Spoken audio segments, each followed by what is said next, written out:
Olá pessoal, estamos na prova de matemática, questão 153, continuação então do que a gente estava fazendo. Vamos lá. O esporte de alta competição da atualidade produziu uma questão ainda sem resposta. Qual é o limite do corpo humano? O maratonista original, o grego da lenda, morreu de fadiga por ter corrido 42 quilômetros. O americano Jim Karnazes, cruzando sozinho as planícies da Califórnia, conseguiu correr 10 vezes mais em 75 horas. Um professor de educação física, ao discutir com a turma o texto sobre a capacidade do maratonista americano, ele desenhou na lousa uma pista reta de 60 centímetros que representaria o percurso referido. Então, disponível em http vejaabril.com.br. Se o percurso de Jim Karnazes fosse também uma pista reta, qual seria a escala entre a pista feita pelo professor e a percorrida pelo atleta? Então vamos lá. A pista que o professor desenhou, ela tinha 60 centímetros. A maratona original, ela tem 42 quilômetros. Então é 42 quilômetros. Vão dar 42 mil metros e vão dar, vezes 100, 4 milhões e 200 mil centímetros. 42 milhões, né, de centímetros. Então vai dar 42 milhões de centímetros. Bom, fazendo essa divisão, corta um zero com um zero, eu vou ter 6 sobre 4 milhões e 200 mil. Dividindo por 2, dividindo por 6, eu vou encontrar o quê? 1 sobre 700 mil. Então essa é a escala do desenho real. Então é 1 centímetro equivalente a 700 mil centímetros. Então a resposta é letra D. Nessa escala, então, seria 1 por 700 mil. Tá? Uma escala bem grande, né? Bom, vamos para a questão 154. Um losango representado na figura 1 foi formado pela união dos centros das 4 circunferências tangentes. Elas são tangentes, batem em pontos tangentes, de raios de mesma medida. Então todos os raios aqui são R, você pode chamar de R. Dobrando-se o raio de duas das circunferências, aí o desenho mostra aqui embaixo o que vai acontecer, se dobrar o raio da circunferência, centradas em vértices opostos dos losangos, do losango, e ainda mantendo-se a configuração das tangências, obtém-se uma situação conforme a ilustrada na figura 2. Então, vocês podem ver aí. O perímetro do losango 2, da figura 2, quando comparado ao perímetro do losango da figura 1, teve um aumento de... Bom, a gente vai comparar agora quais seriam os perímetros. Então vamos lá. Para a gente comparar os perímetros, então R é a medida do raio da figura 1. Tá? P1 é o perímetro da figura 1. E P2, você pode chamar de P2, né? Sendo o perímetro da figura 2. Beleza? Bom, então disso nós temos que P1 é igual a 4 vezes 2R. 2R é a circunferência de cada uma dessas circunferências. Então é o valor da circunferência. 4, 2R. Portanto, então, P1 vale 8R. Bom, P2 vale 4 vezes 3R. Como assim, professor? Por quê? 4 perímetro da segunda foto. Então você tem perímetro do losango, são 4 e 3 lados maiores. 3 raios, foi dobrado o raio, então você dobra o raio, né? Beleza, então foi o que foi dito aqui, ó, o perímetro, dobrando-se o raio de 2 das circunferências centradas nos vértices opostos do losango e ainda mantendo-se a configuração das tangências, obtém-se a seguinte situação. Então vai dar 4 vezes 3, que vai dar 12R. Então P2 vai valer 12R, P1, 8R. Então agora, a razão entre P2 e P1 vai ser 12R sobre 8R, que vai ser igual a P2 igual a 1,5 P1. Então, houve um aumento de 50%, 50% de aumento no perímetro. E é isso que a gente tem como conta aí para fazer. Beleza? Uma resposta correta, isso na figura 2, né? Figura 2 teve um aumento de 50%. Beleza? Então é essa a conclusão que a gente tira então desse exercício. Aumento então de 50%. Beleza? Até aqui, espero que todos estejam entendendo. Se tiver alguma dúvida, só postar na rede social, né? Ou mandar e-mail. Bom, então, ó, ele dobrou o R e a gente chegou a essa conclusão. Agora vamos continuar então as questões. Agora uma outra questão. João, Carlos e Paulo devem transportar em suas bicicletas uma certa quantidade de laranjas. Decidiram dividir o trajeto a ser percorrido em 2 partes, sendo que ao final da primeira parte eles distribuíram a quantidade de laranjas que cada um carregava dependendo do cansaço de cada um. Na primeira parte do trajeto, José, Carlos, Paulo dividiram as laranjas na proporção. Então, João, Carlos e Paulo. Então ficou na proporção 6, 5, 4. Isso foi dado. 6, 5, 4. Então, primeira parte. Na segunda parte, o trajeto. Então, ó, José, Carlos e Paulo ficou 4 laranjas, 4 para o Carlos e 2 para o Paulo, respectivamente.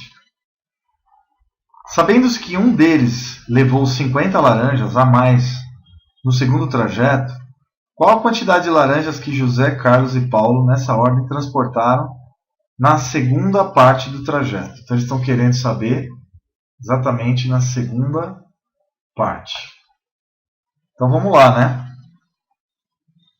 Então, ó, temos do enunciado que na primeira parte do trajeto a gente tem 6 mais 5 mais 4. Então são 15 partes. 15 partes. É ou não é? Então, por lógica, ó, por pessoa, o que vai acontecer? Ó, José, Carlos e Paulo. E o número de laranjas para cada um vai ficar especificamente o que? A proporção. Então, a primeira parte e a segunda parte. A gente tem que fazer essa tabela para a gente matar a charada. Então, fazendo a tabela, olha como é que vai ficar. Ó, a probabilidade de ocorrência de um evento é o número de eventos possíveis pelo total de eventos. Isso a gente já viu em outra aula de probabilidade. Bom, então se o José tinha 6 partes, então é 6 quinzeavos do total. Carlos, por sua vez, era 5, então era 5 sobre 15t. E Paulo, 4 sobre 15t. Então está aí a primeira proporção. Na segunda parte, ficou 4 sobre 10, que é o total aqui, é 10 partes. Ficou 4 dezavos do total. Carlos, 4 dezavos do total. E Paulo, 2 dezavos do total. Então, disso tudo, do enunciado, um deles carregou 50 laranjas a mais na segunda parte. Então, um deles carregou 50 laranjas a mais na segunda parte. Então fica 6 quinzeavos igual a 4 10avos. Ó, vou montando. 4 10avos é maior que 5 quinzeavos. E 2 10avos é menor que 4 quinzeavos. Então tá aí as primeiras ideias que a gente tem, se fizer o cálculo. Assim, somente Carlos pode ter carregado, que era 5 quinzeavos, né? E em relação a 4 10avos. O único que teve o maior foi ele. No segundo trajeto ele carregou 4 10avos. Então, por consequência, só o Carlos que vai ter então carregado 50. Então, somente Carlos pode ter carregado laranjas a mais. Na seguinte proporção: 4 10avos menos 5 quinzeavos igual a 50. Disso tudo, o que a gente vai ter? Tirando o mínimo, vai ficar 12t dividido por 30 menos 10t sobre 30 igual a 50. Portanto, a gente vai ter 2t é igual a 1.500, vai dar 50 vezes 30, t igual a 750 laranjas. Então tá aí respondida a questão. Por consequência, o que a gente vai ter como resposta? Fazendo a proporção, no segundo trecho, José, Carlos e Paulo. Então vai ficar assim, ó. Tudo é 750, não é? Então vai ficar 300 mais 150. E a gente pode separar, então. Vai ficar 4 por 2, que é a metade. Então, resposta, letra B de bola. Exercício trabalhoso, mas que envolve proporção. Então, não é tão complicado. Dá para você fazer de diversas formas diferentes.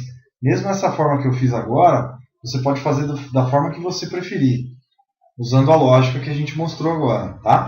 Usando as proporções, como na da tabela, que basta a gente ler o texto e fazer, tá bom?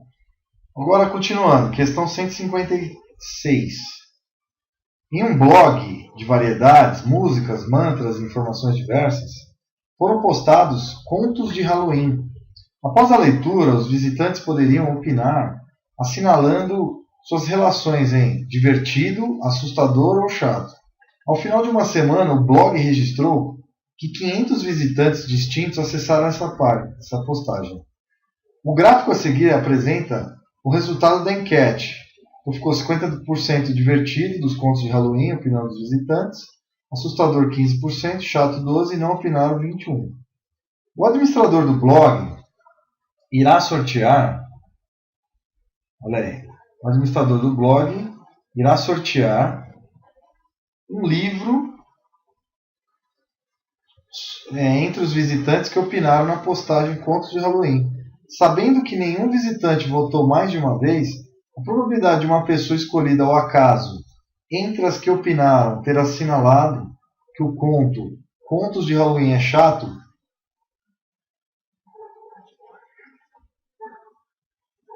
é mais aproximada por A, B, C, D e E.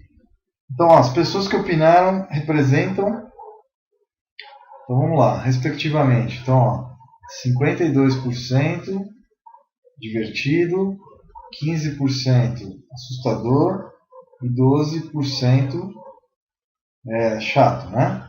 Ou seja, que opinaram 79%. Ok? Como ele está perguntando agora especificamente dos que acharam chato o blog, são 12%. Então vai ser 12% dividido por 79%. Então está aí já a proporção que a gente vai encontrar, aproximadamente 15%. Então a resposta é D de Dinamarca. Beleza? Então a resposta D. Finalizamos então mais uma etapa dessa aula de matemática. Então tá aí. Vamos continuar então. Vocês estão animados aí? Vamos continuar então mais um pouquinho essa prova do Enem 2012. Então, ó, um produto de café irrigado em Minas Gerais recebeu um relatório de consulta de uma consultoria estatística, constando, entre outras informações, o desvio padrão das produções de uma safra dos talhões de sua propriedade. Então veja aí. Os talhões têm a mesma área de 30 mil metros quadrados. Tá? Talhões, eles chamam. E o valor obtido para o desvio padrão foi de 90 kg por talhão. Tá? O produtor deve apresentar as informações sobre a produção e a variância dessas produções em sacas de 60 quilos, em sacas de 60 quilos por hectare de 10 mil metros quadrados. Tá? Então vamos verificar aqui. A variância das produções dos talhões expressa em sacas por hectare ao quadrado é... Então deixa eu só achar aqui a questão. Deixa eu só ver aqui onde ela está. Pronto. Deixa eu ver aqui.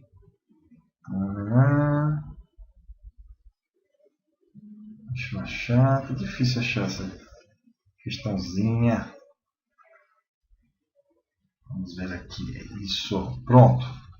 Então olha lá. Ele quer saber a variância. Então é uma questão de estatística, né? Então, o produtor de café irrigado em Minas Gerais recebeu um relatório, né, constando então que o desvio padrão das produções da saca por talhões tem uma área de 30 mil metros quadrados e o valor obtido do desvio é 90 kg por talhão. Então, ó, sigma ao quadrado é igual a variância. Tá? Variância, o que a gente vai ver agora, ela é um Qi quadrado, que a gente vai levar um famoso Qi quadrado. Então vamos lá. Sigma vai ser então, que é o próprio desvio, é 90 kg por um talhão, que é uma medida, né? Bom, a proporção que ele mostrou aqui terá que ser dada com variância dessas produções em sacas de 60 kg. Então cada saca vai ter 60 kg. Então vai ficar 90 a 60 avos de sacas sobre 30 mil metros quadrados sobre 10 mil metros quadrados hectare.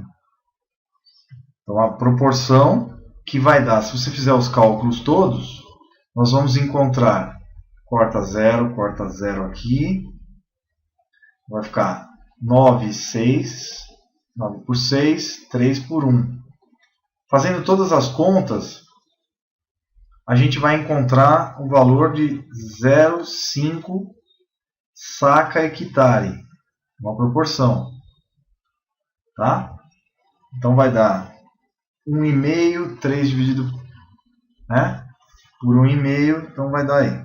Agora, assim, a variância, que é o sigma ao quadrado, vai ser 0,5 saca hectare ao quadrado, que vai nos dar então uma raiz dela, né? A gente vai tirar a raiz e vai ficar 0,25 saca por hectare representando então ao quadrado, né?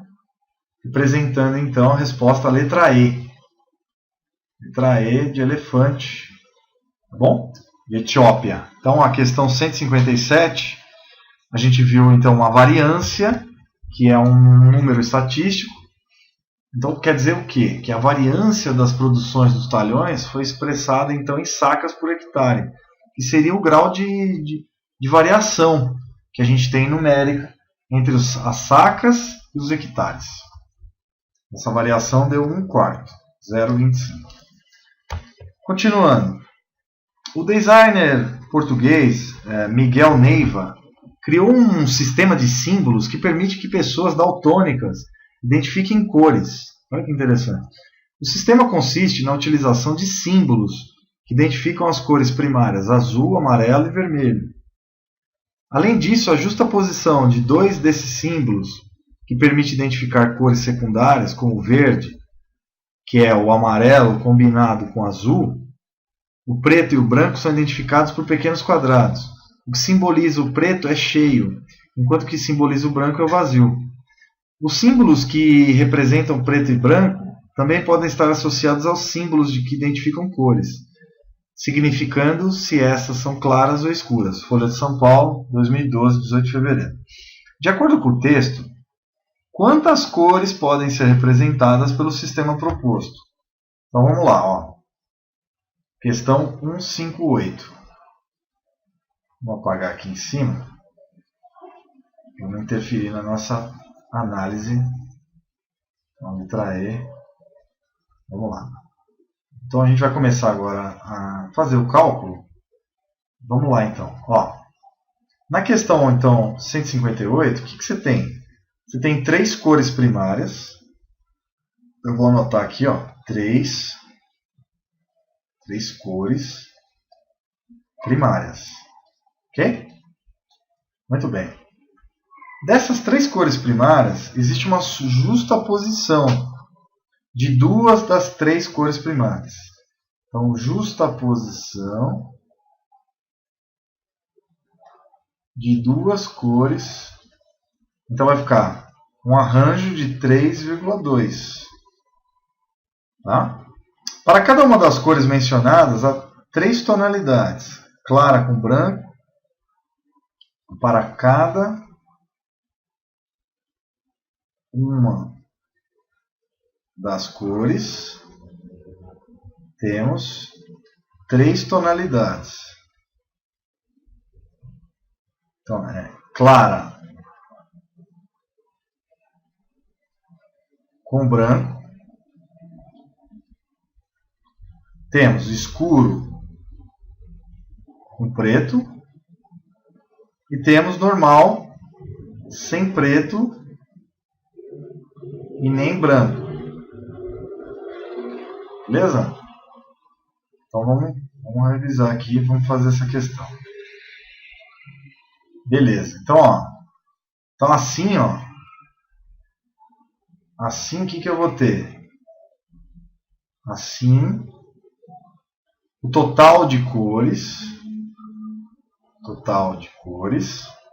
será 3 vezes 3, né, que são 3 tonalidades para cada 3 cores, mais 3 mais 2, que é o nosso arranjo inicial aqui, 3 mais 2. O que vai dar 9 vezes...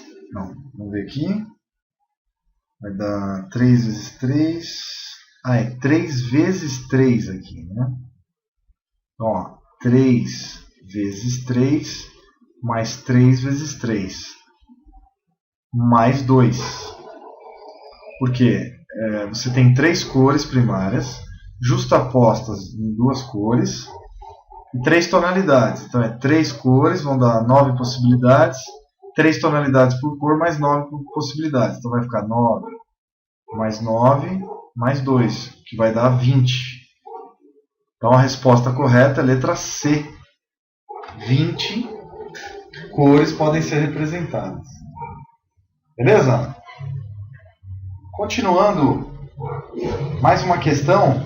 João Paulo e Antônio estão jogando dados não viciados, nos quais em cada uma das 6 faces há um número de 1 a 6. Cada um deles jogará 2 dados simultaneamente. Então, a probabilidade de a probabilidade do dado é sempre de 1/6. Se for seguidamente, é 1/6 vezes 1/6. Tá? Mas isso não é importante agora. Eu quero só que você entenda qual é a probabilidade de você encontrar um número quando você se joga um dado. Você joga um dado, é sempre 1/6. Você encontrar um número. José acredita, então, cada um deles jogará 2 dados simultaneamente. José acredita que, após jogar seus dados, os números das faces voltadas para cima lhe darão uma soma igual a 7. Então, para o José, a soma vai dar 7, que vai ser 1 e 6, 5 e 2, 3 e 4. Aqui pode ser 2 e 5, né? Então vamos fazer todas as possibilidades. 6 e 1, 4 e 3. 6 possibilidades. O Paulo diz o quê? Paulo acredita que a soma será 4. O Paulo soma igual a 4. Então vai ser, quais possibilidades? 1 e 3, 3 e 1, 2 e 2, né? Então tá aí. Então ele tem 3 possibilidades, ó, que são simultâneas, né? Então ele tem 3 possibilidades. E já o Antônio,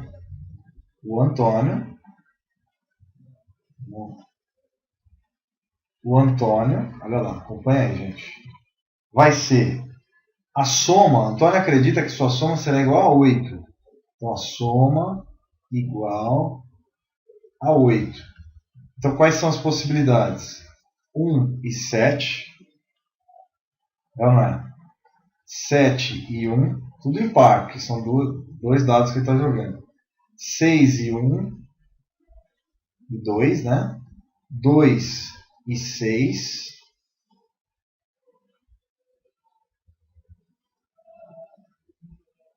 3 e 4. 3 e 5, né? 4 e 4. 5 e 3. E aí já mostrei. 7 e 1 e 7 não, acho que não vai dar aqui. Deixa eu ver.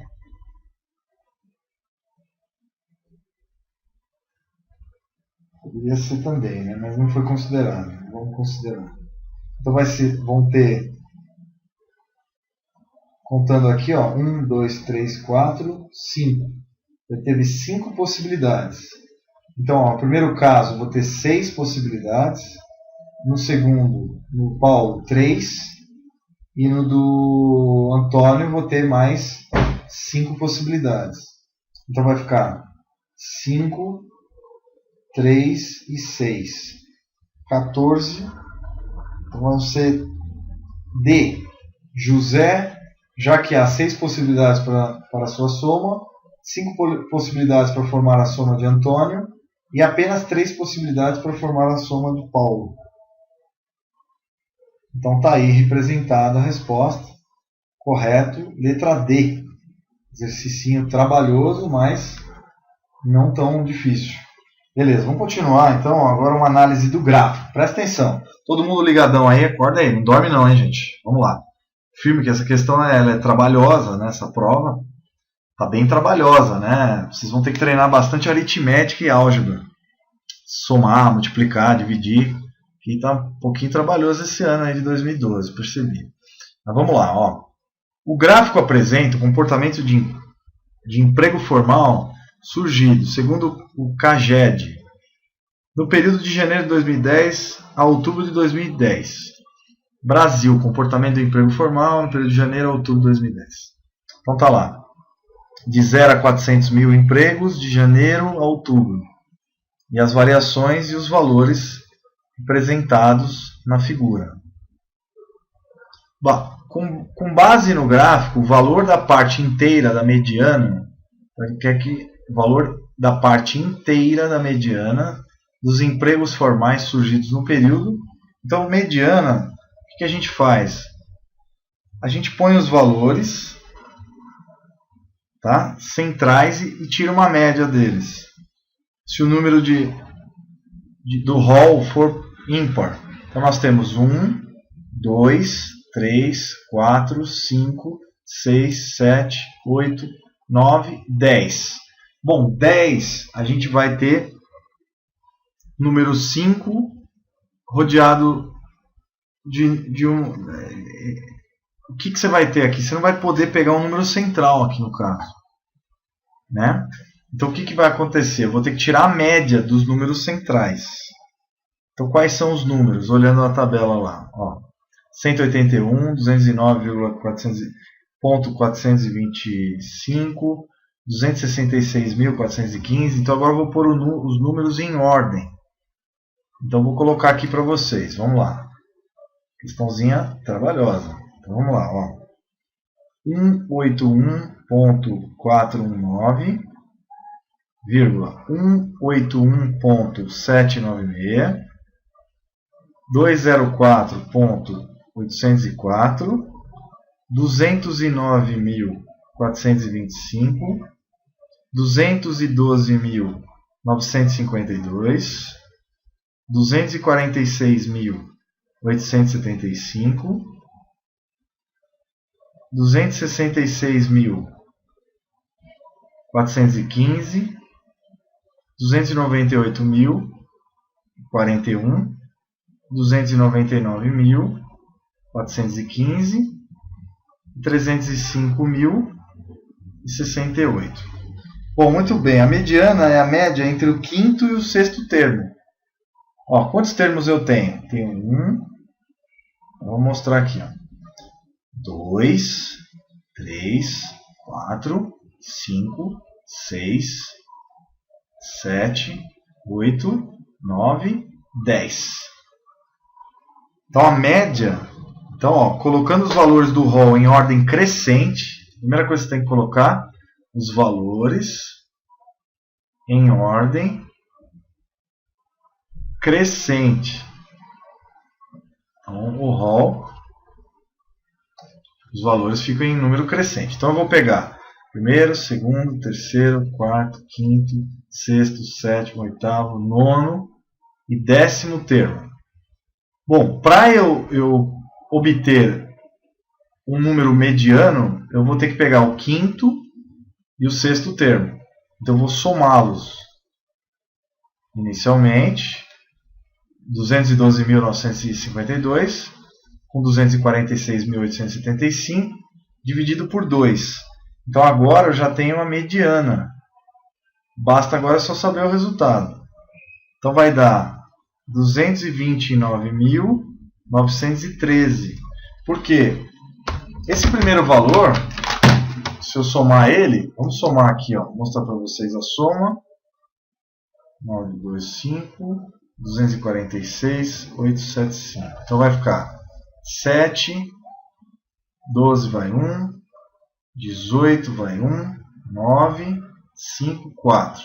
Dividido por 2, então eu vou encontrar 4, 5, 9, 8, 2, 7. Dividido por 2. Então bateu. Deu 229.913,5. Que é a mediana desse número, usado também em estatística. E aí a resposta é B. A gente não precisava nem dar aquele número meio, né? Então tá aí respondido, letra B de bola, esse belíssimo exercício muito bem bolado. Um exercício de aritmética e de estatística, né? Então, que reforça nós professores, a gente vai ter que criar várias aulas sobre estatística, porque é uma tendência que se mostrou nessa prova de 2012. Bastante probabilidade e estatística, o que é muito legal, porque não é difícil fazer estatística, é fácil. Dá trabalho, mas não é tão complicado.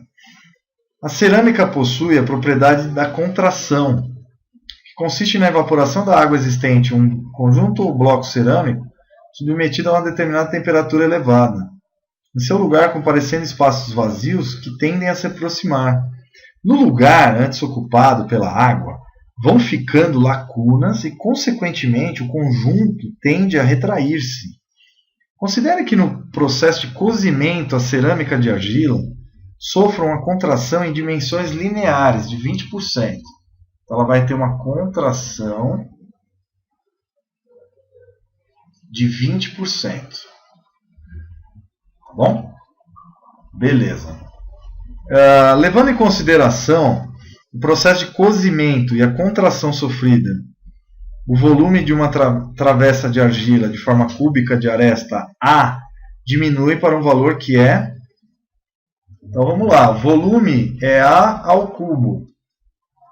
Então o cubo é esse desenho geométrico, vou desenhar para vocês. O cubo então, tem 4 lados. Eu tracejo os lados do fundo para criar uma imagem 3D, né? Essa aula não deixa de ser 3D para você enxergar o cubo. E ele já te fala então do volume. O volume é A ao cubo, não é? Bom, meus queridos, agora basta a gente calcular. Então vamos lá, ó. Ele disse que houve uma retração linear de 20%. Então, as medidas aqui são dadas como A, não é? Então, cada medida é 0,8A, porque perdeu 20%. E 20% de 1 é 0,8. Beleza? É isso que a gente vai estimar, porque é 1,2, né? Então, você vai tirar 0,2, o que vai dar 0,8. Tá? 0,8 cada lado. Então vai ser 0,8A. Então o volume é 0,8A ao cubo. O que vai nos dar 0,512A ao cubo. Por consequência, o volume é isso menos esse total que a gente achou. Que vai ser 0,488, porque é 1 menos 0,512, que a gente vai encontrar 0,488. A ao cubo. Então a resposta correta, houve uma redução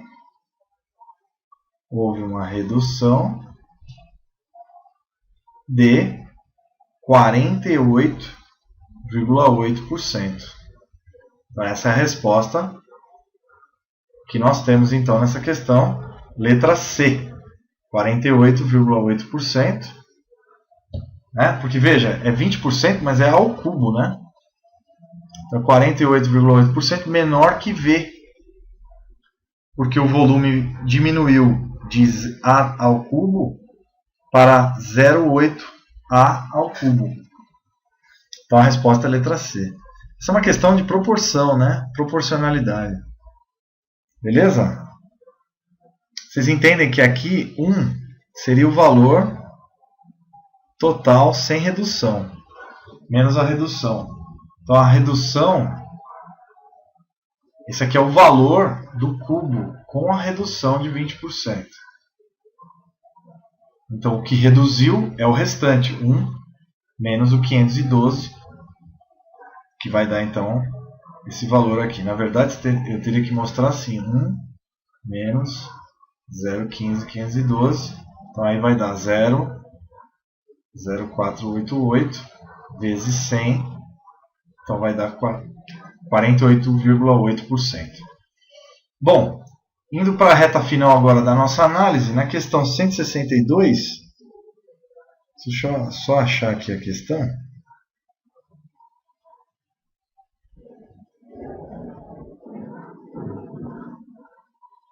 Vamos achar aqui.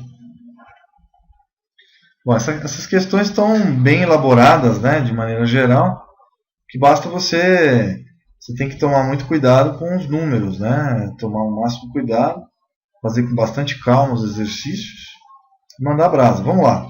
Exposições de artes plásticas é usual que estátuas sejam expostas sobre plataformas giratórias. Uma medida de segurança é que a base da escultura esteja integralmente apoiada sobre a plataforma.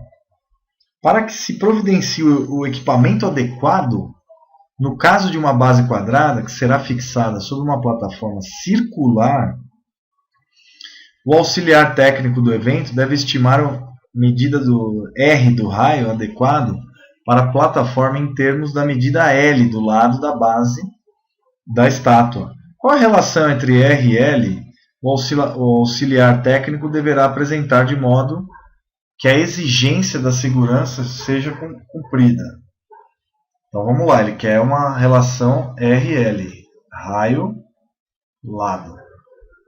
Então vamos fazer o que ele está pedindo, né? Bom, a base ela vai ser circular e o objeto é quadrado, então ele tem que caber lá dentro do círculo, concordam? Certo, pessoal? Sim ou não? Então, ó, o que eu tenho aqui? O ponto central O, tenho aqui o R, tá? Os dois lados. Eu tenho o L aqui, ó, na lateral do quadrado. Então agora eu vou fazer a relação. Como é que vai ficar essa relação? Eu vou chamar aqui de A, vou chamar aqui de B, vou chamar aqui o ponto inferior de C e o ponto lateral esquerdo de D. Bom, eu vou primeiro usar o triângulo ABD, que é esse triângulo aqui, ó, ABD. Eu vou fazer até cores diferenciadas para você entender. Ó. ABD. O que eu tenho no ABD? Não é base vezes altura? Ou, usando Pitágoras, o que eu vou ter? Vai ser, se você imaginar que aqui eu tenho a hipotenusa e aqui os lados, então vai ficar 2R ao quadrado igual a L ao quadrado mais L ao quadrado. Disso eu vou ter 4R ao quadrado e 2L ao quadrado. Logo, R ao quadrado é igual a 2L ao quadrado sobre 4. Então vai ficar R ao quadrado igual a L sobre 2 dividido por 2. Então R ao quadrado, L ao quadrado sobre 2, vai ser a raiz de L ao quadrado sobre 2. Então R é igual a L sobre raiz de 2. Beleza? Bom, logo R deve ser maior ou igual, R maior ou igual a L raiz de 2. Então, R é maior ou igual a L raiz de 2. Então, a resposta correta é letra A, de Alemanha, de Áustria. Beleza? Bom, belíssimo exercício, esse exercício de geometria, que a gente vai começar a treinar bastante nas próximas aulas. É bacana demais mexer com geometria. Então, essa é a famosa geometria. Vocês sabem que esses cálculos surgiram para medir terras, né? Para medir terrenos, para medir terras. Isso começou principalmente na Mesopotâmia, né? Há 3.000 anos. Bom, agora vamos à questão do globo da morte. O globo da morte é uma atração muito usada em circos. Ele consiste em uma espécie de jaula em forma de uma superfície esférica feita de aço, onde os motoqueiros andam com suas motos por dentro. A seguir tem-se a figura 1. Essa figura mostrando o globo da morte, né? O globo da morte, por quê? Porque é perigoso demais. Uma moto não pode bater na outra, né? Lá dentro. Seria uma catástrofe. E aí mostrando os arcos por dentro, 3 desse círculo no 2, né? O ponto A está no plano do chão, onde está colocado o globo da morte, e o segmento AB passa pelo centro da esfera e é perpendicular ao plano do chão. Suponha que há um foco de luz direcionado para o chão, colocado no ponto B, em que o motoqueiro faça uma trajetória dentro da esfera, percorrendo uma circunferência que passa pelos pontos A, B. Desculpe.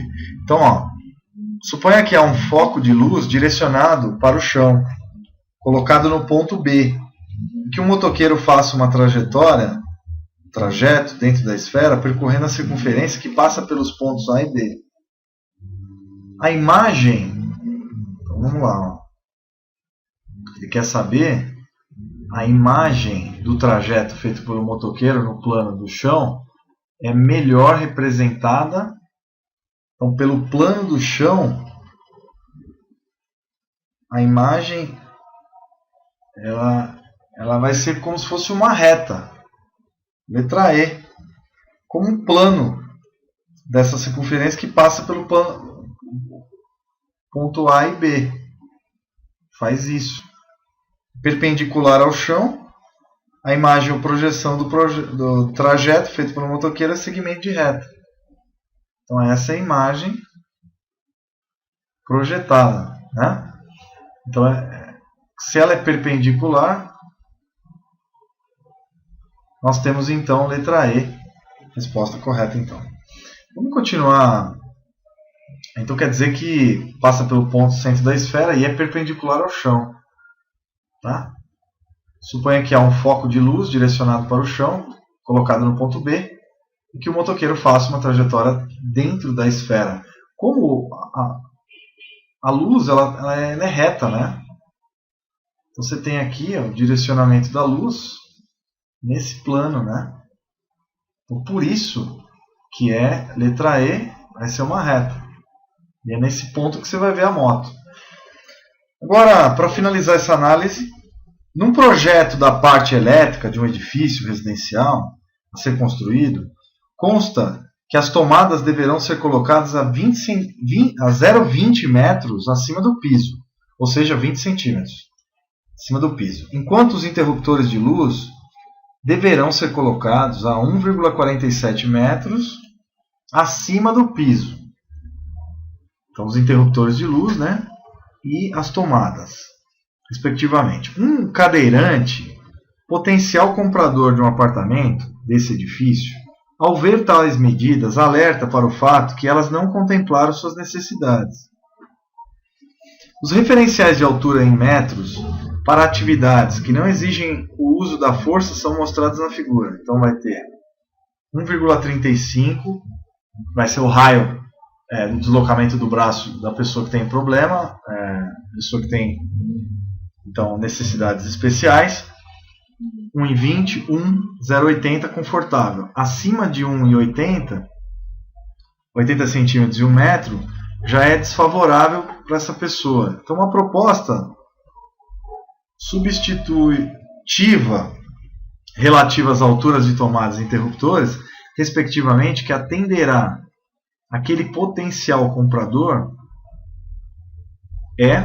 então vamos lá, a altura relativa às posições da tomada deve ser maior que a altura mínima alcançada pelo cadeirante. E a altura relativa às posições do interruptor deve ser menor que a altura máxima alcançada por ele. Então vai ser as posições da tomada vão ter que ser maiores que 0,40 metros e menores que 1,35 metros. Então a resposta é letra E. 0,45. A gente põe uma condição, né? E eles deram então a solução. Vai poder ser não, 20 centímetros e 45. Ele não consegue abaixar abaixo de 40 centímetros. Então A, B, C, D, nesse caso, já estão erradas. Só sobraria a resposta correta, a letra E. Esse exercício é fácil, considerando os outros de probabilidade foram bem mais complexos. Então, neste exercício, vimos, nessa aula, né? Vimos a questão 153 até a 164. Então, questão 153 até a 164. Então, respondido aí para vocês, meus queridos e minhas queridas. Basta treinar, né? 153 e 164. Então, eu desejo a todos vocês muitos estudos e sucesso sempre. Até as próximas aulas. Grande abraço.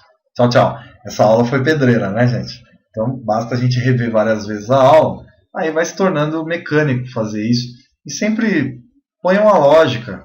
E organizem direitinho no seu caderno, que não tem problema fazer essas questões, não. Um grande abraço para vocês. Tchau, tchau.